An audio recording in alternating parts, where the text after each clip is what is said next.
Okay, a big warm welcome to Robert Whitaker.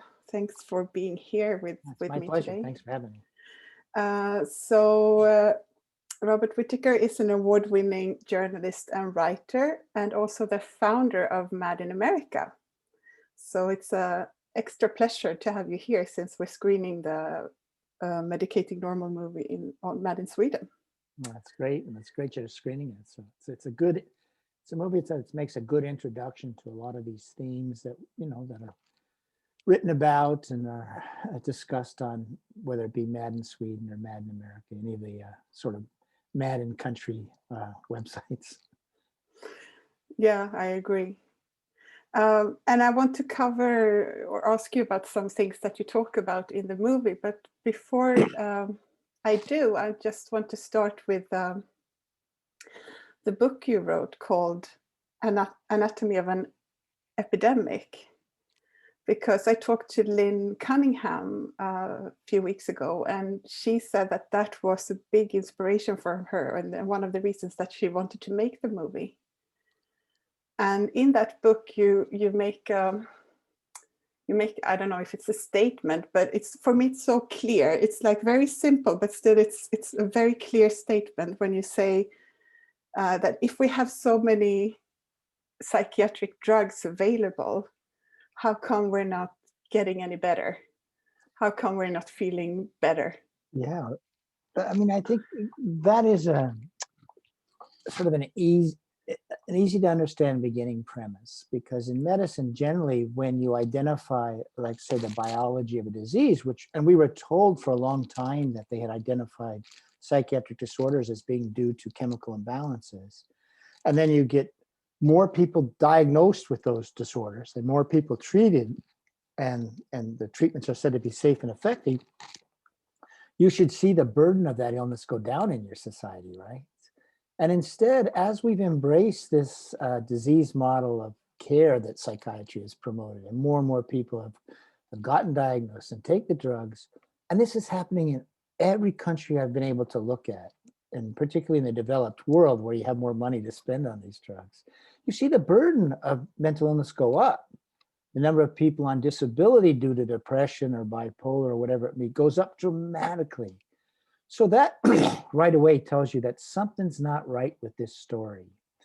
And then what I really did in that book, and it seems odd that psychiatry itself really wouldn't have focused on this before. By psychiatry itself, I mean the institution and its researchers. And that is, how do these drugs affect people over the long term? Diagnosis plus drugs.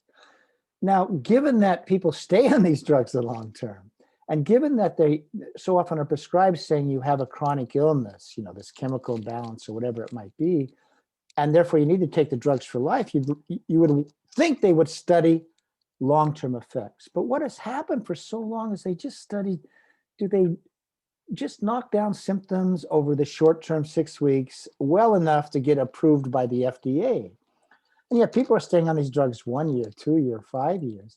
And the reason anatomy, I think, had an impact, like as Lynn mentioned, is it really was the first dedicated effort to look at what is science telling us about the long-term effects of these medications.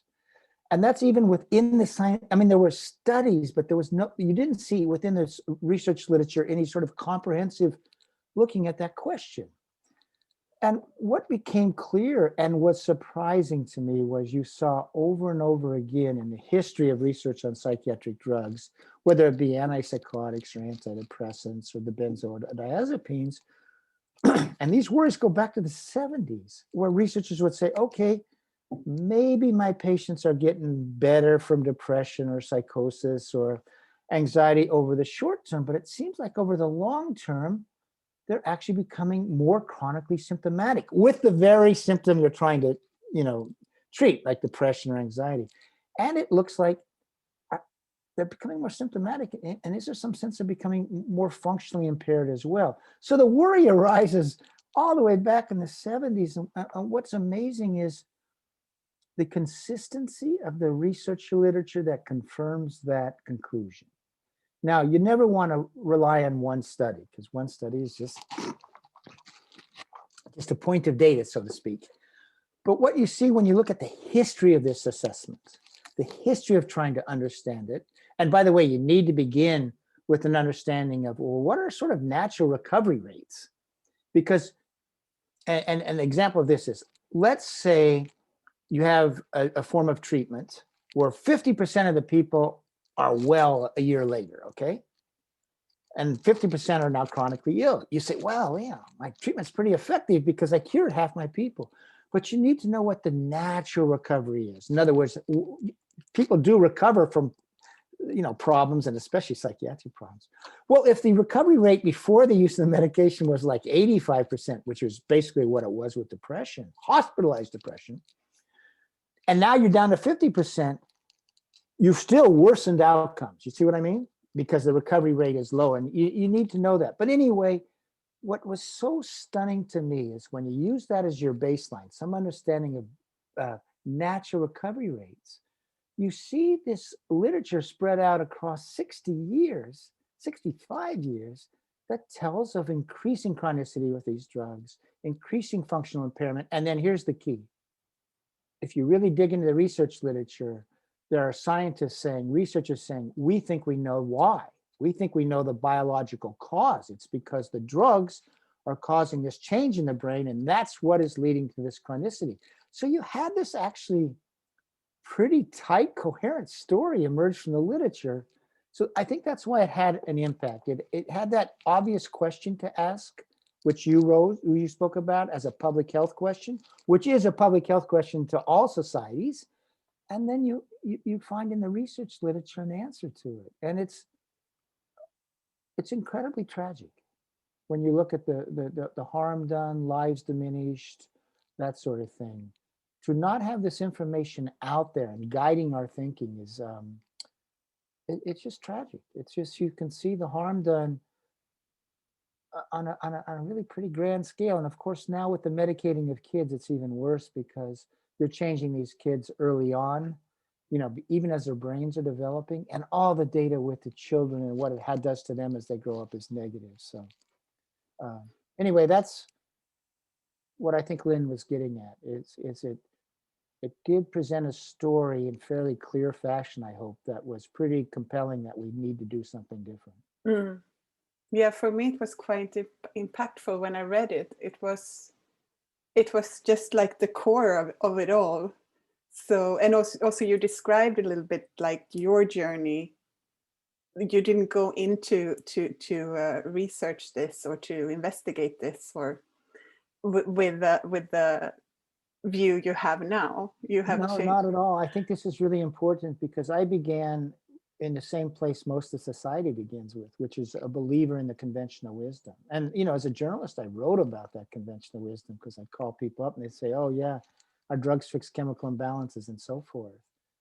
And anytime you have one belief system as an individual, especially if you think it's founded in science, there's a process where you start questioning and then actually see that that your conventional wisdom is wrong and it's not supported by their own research. But I think that's one of the reasons I did chart this sort of journey for myself, to make it clear that I'm an everyman. You know the word everyman? I'm an everyman. I'm like, ordinary people in society with one belief systems, and then having had the time and, some experience looking at scientific research, charting my movement to a different way of thinking. And I think no one changes their mind overnight. It's a process. It's a process step by step of sort of testing what you knew and then testing where you get the questions. And then you start moving into another way of thinking. Mm. And by the way, the chemical imbalance thing is the most important thing to consider in terms of changing your mind in this process, because we were all told that story. I think you're even told it still in Sweden, right? Oh my God, yes. Still exists in Sweden. Very much so. And the irony is, okay, so that story tells of progress. I believed in it too, okay? I wrote it, and it's a story of incredible medical progress. Think about how complex the human brain is. And they had identified the very molecule that was out of whack, that caused madness, and they could fix it. or depression, and they could fix it. Well, if that's true, it's the greatest medical discovery in history, given the complexity of the human brain. And actually, if you know anything about the brain, it makes no sense. But nevertheless, I bought it.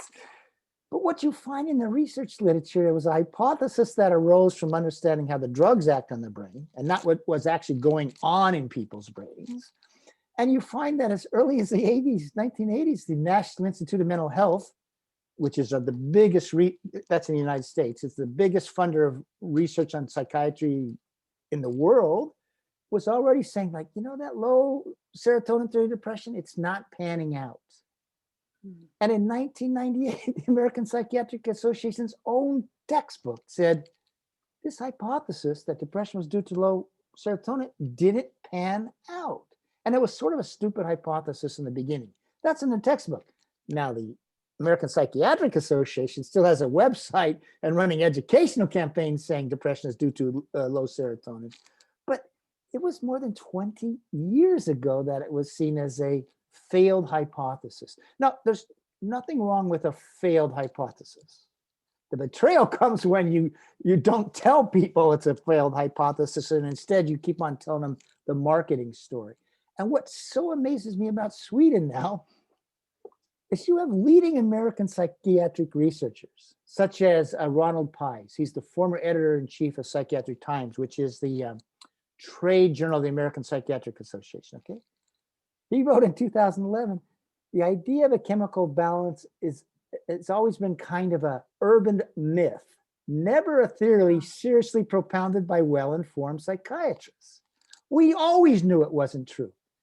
And now jump over to Sweden and you're still telling people this. I mean, it is seen as it's so discredited in the United States in psychiatric circles that Pies actually says, we never said it. And it's people like Robert Whitaker who said we said it in order to make us look bad. I mean, that's just complete nonsense, okay? But that's how far they've distanced themselves from this chemical imbalance story.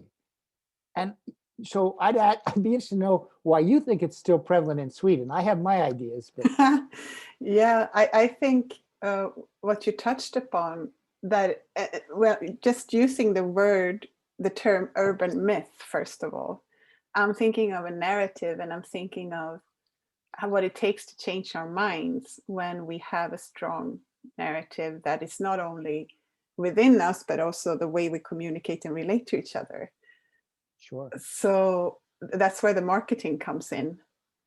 So for us to change that concept, I think it can be, I'm talking more now as a person more than anything else, but it can be painful to change that concept also and say, okay, the emperor is naked. It's painful in many ways. It's painful, obviously, for the research community or the medical community, because then the question obviously arises, well, then why did you tell us this? And there's a sense of betrayal in there. By the way, many ordinary doctors did believe it because that's what they were told in their continuing medical education or in their training, etc. It's also hard for people who've organized their life around that belief. Let's say I've been diagnosed with depression and I've been on an antidepressant for 15 years, and now I'm told I don't have a chemical imbalance. I'm like, what? You know, I sort of I've had a story that explains myself to myself, and it's really hard to move on from that. And the reason I think people in the United States are moving on from it is because this critique of the chemical imbalance story eventually filtered into mainstream media. And so, for example, we have National Public Radio, which is a big radio broadcaster, and they did a panel discussion on this a while back. I think maybe 6 or 7 years ago, and they brought on mainstream psychiatric researchers, not critics, people investigated it, and they said, yeah, we never found that to be true. And then they even said things like, well, we told it to people even though we knew it wasn't true because we thought it would be a way to not feel bad about themselves or something stupid like that. Or it helps them understand why they need to take the drugs. So they were basically saying, yeah, we knew it wasn't true, but we told it to people anyway because it was sort of a white lie that helped them. Well, that just actually like worsened things. People saying, you're not supposed to lie to us. But that's the point.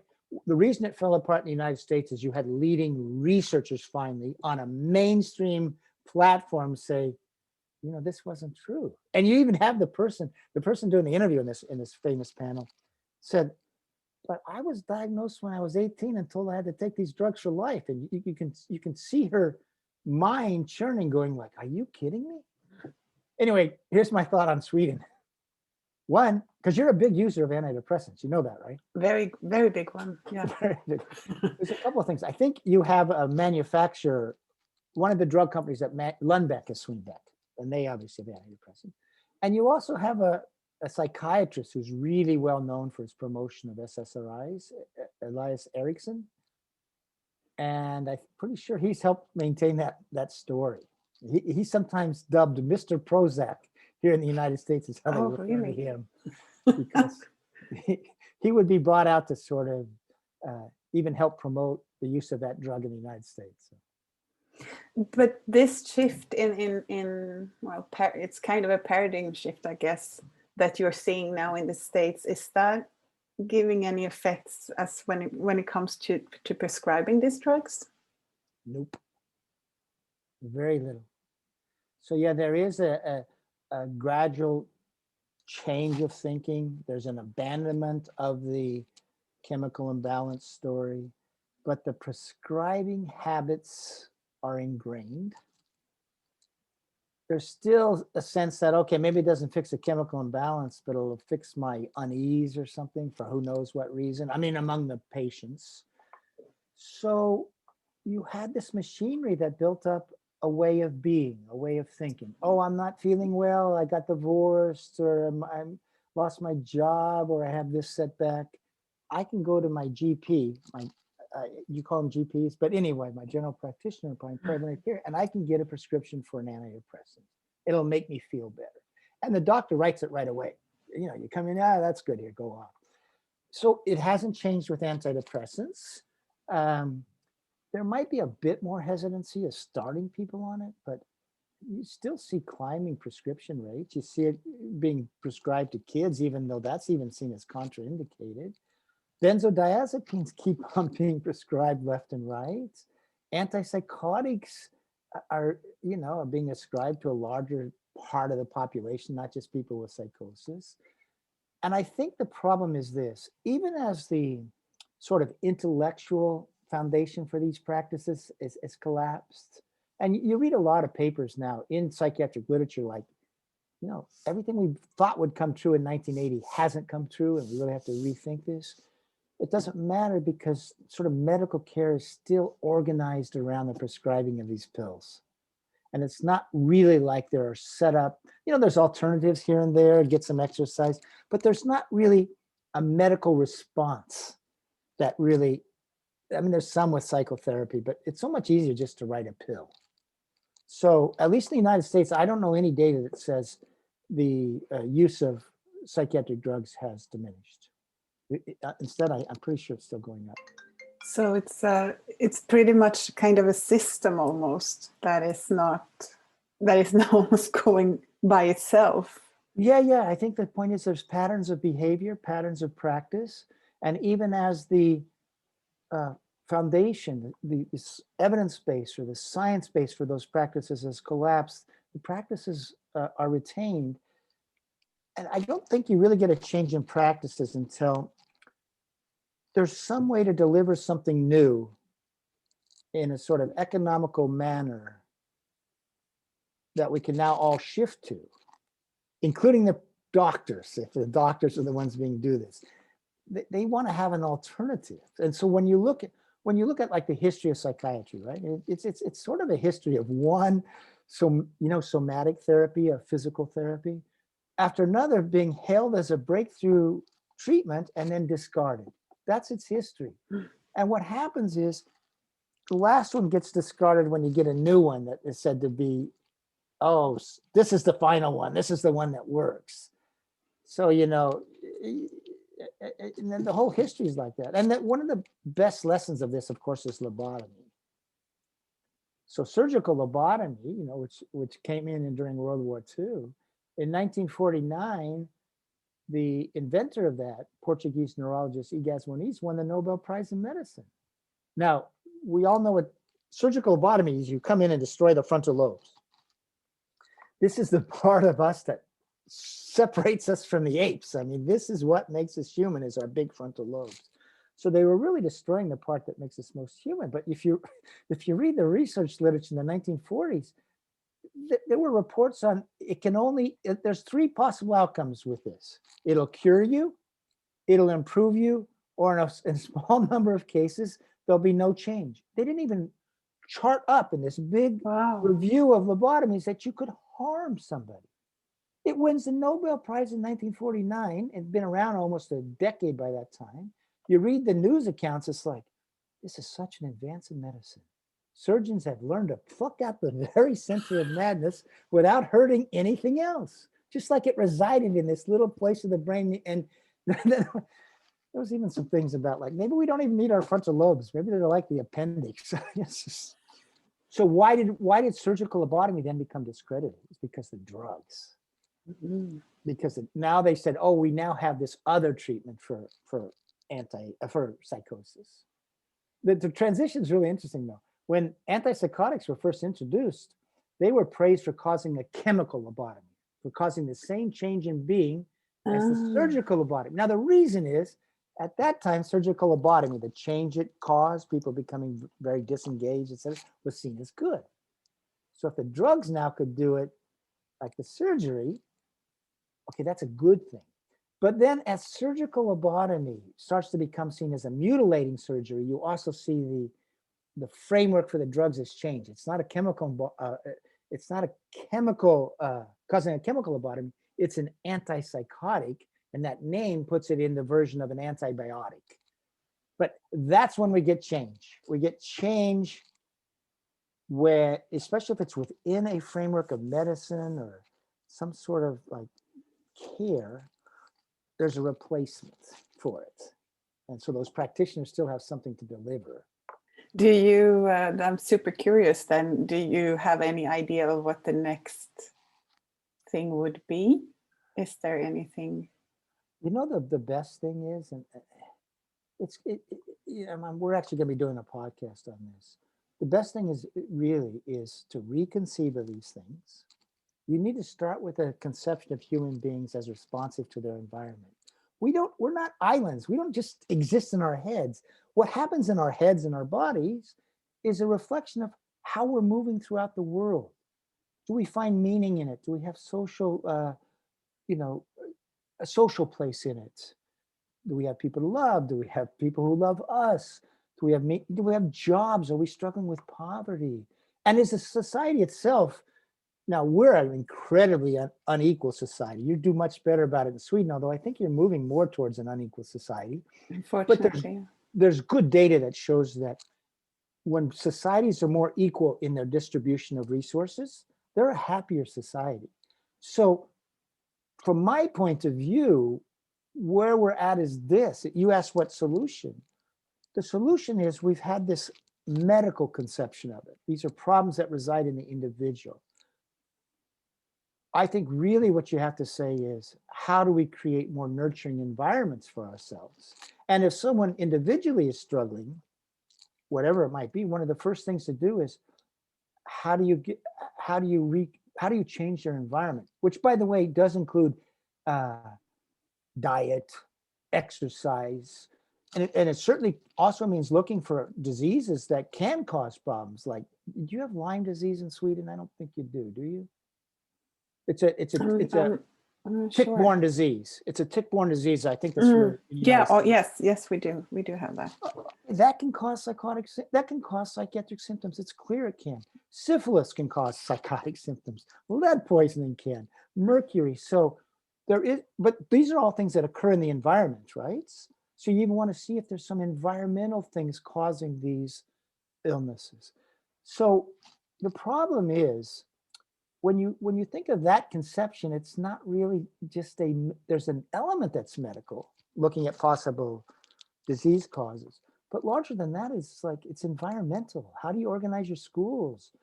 What sort of wages do you pay? How do you help people socialize? How do you help families stay together.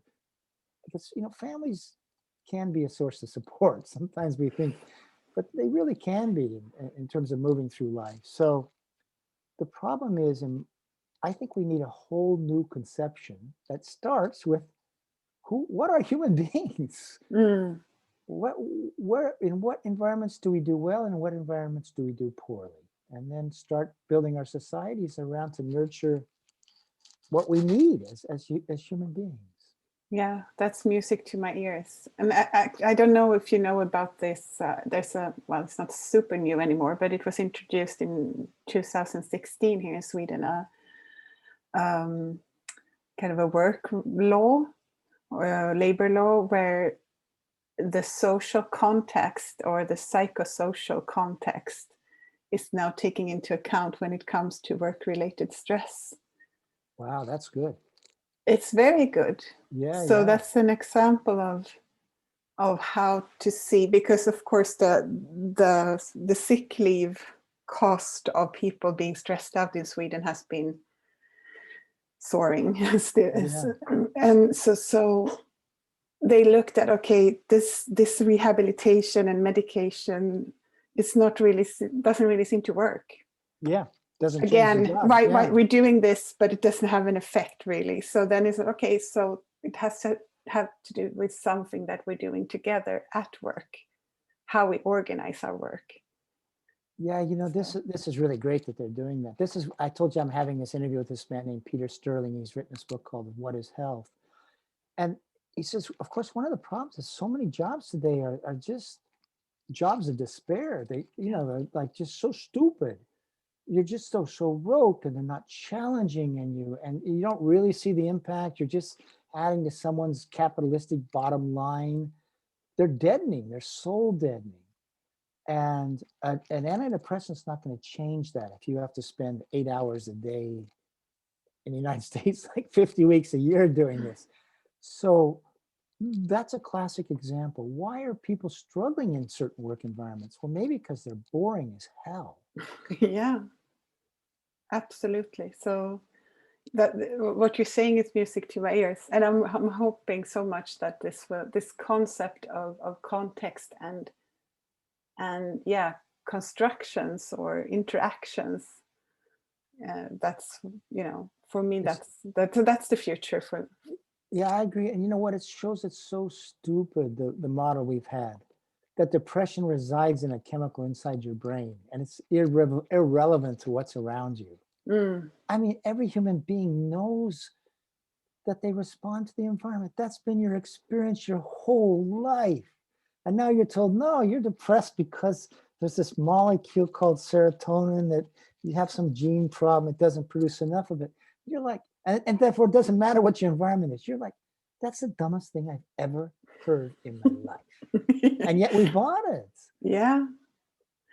But I'm wondering, when it comes to this kind of concept or narrative that and it's funny because in the movie you say, for those who remember when Prozac was introduced, and I'm one of those person who do remember it very clearly.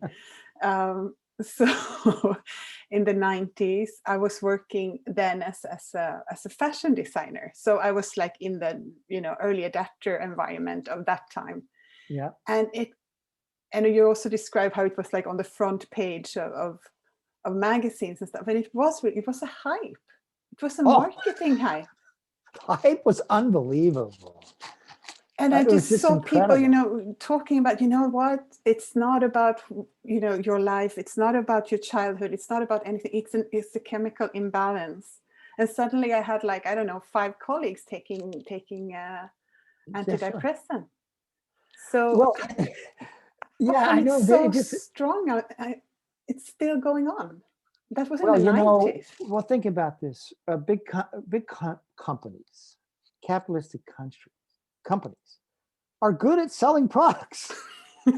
That's what they do. And if you want to look at this from a capitalistic point of view, start with Prozac, a pill that didn't really work even in knocking down symptoms very effectively in the clinical trials. I mean, Germany said this pill is totally unsuited to depression. And they took that, and pretty soon they had stories about This drug can make you feel better than well. And we literally in the United States had psychiatrists beginning to wring their hands going, we're learning so much about the molecules of the mind. What's the world going to be like when everybody just goes around happy as can be? Are we going to banish sadness? Is that really what we want? When you think about it now, it's like so dumb.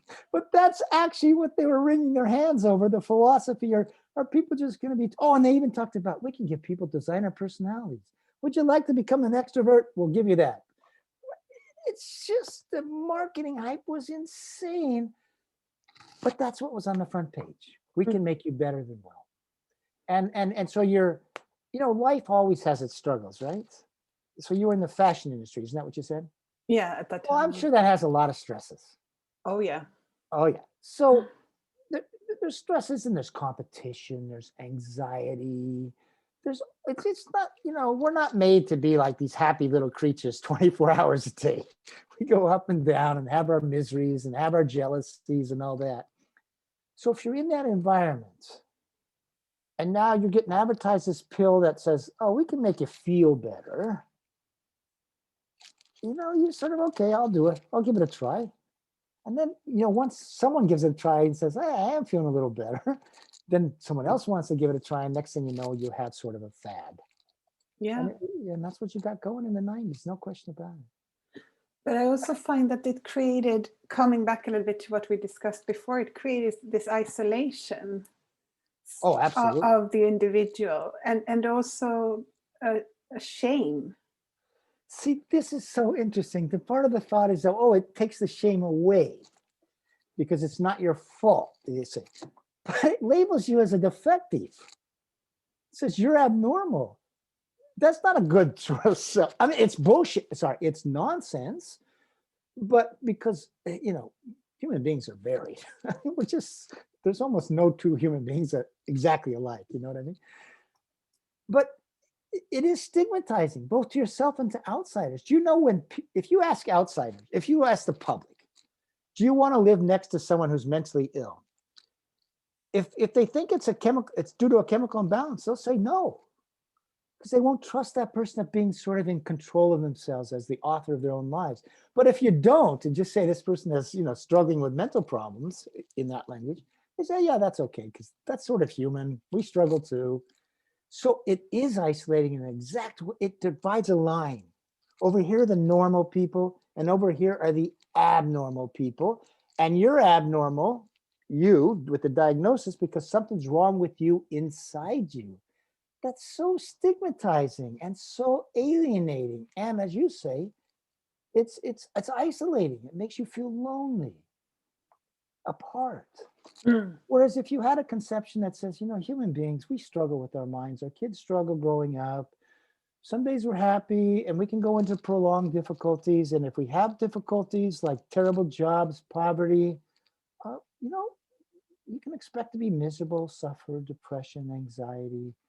I mean, anxiety is like, if you think about it from an evolutionary point of view, you're going to want an anxious population, because they're going to be going out trying to, in the environment, and improve things and get food and all that. So the fat, happy, contented, by fat, I mean just this image of like someone who just sits around and is like, oh, everything's good. That's not an image of a species that went out and, went around the world and into new environments. And so from an evolutionary competition point of view, this idea of being content and happy and not anxious and not feeling some sort of internal angst is it's just so out of sync with our evolutionary history. And read Shakespeare and this whole sort of, read our literature, read the Bible. It doesn't tell of contented people. No. It tells of people who are struggling. And you know what? We're vulnerable to extreme states. We're vulnerable to emotional states that overtake us. So that whole philosophy of being has been lost with this "it's all in your head" ridiculous idea. Yeah, and it takes away the agency, and it takes away, I like to say, the word emotion, like something that, a movement, something that makes you do something, and to be completely flat and numb. And as Dave in the movie describes, that he remembers the feeling of love, but he can't feel it anymore. I interviewed a bunch of people related to, have you ever heard of PSSD, post-SSRI sexual dysfunction? No, I haven't. Well, a lot of people, even after so sexual dysfunction is pretty common on antidepressants, but a significant percentage, even after they come off, they can't get their sexual function back. And they also really can't get the ability to feel love back, just like Dave. And when you think about that, you feel like this numbness is like the worst. I'd rather be depressed than, because I'd rather feel the pain of being alive and have these emotions coursing through me and able to then just be numb to everything. And when you talk to these people, they just feel they were so just defeated. Yeah. They felt defeated because they couldn't give back this part of themselves. Yeah, I could stay talking to you all night, I think, but Wow. I'm going to honor the time we decided. Well, I told you could wind me up and I would just keep going. Doesn't take much. I'm like the Energizer Bunny. Thank you so much. It was a real pleasure. Nice talking to you. And it's great that you do it with Matt in Sweden too. And I'm going to give Louisa a call, an email saying we spoke. Oh, that's great. You do that. All right. All right. All the best.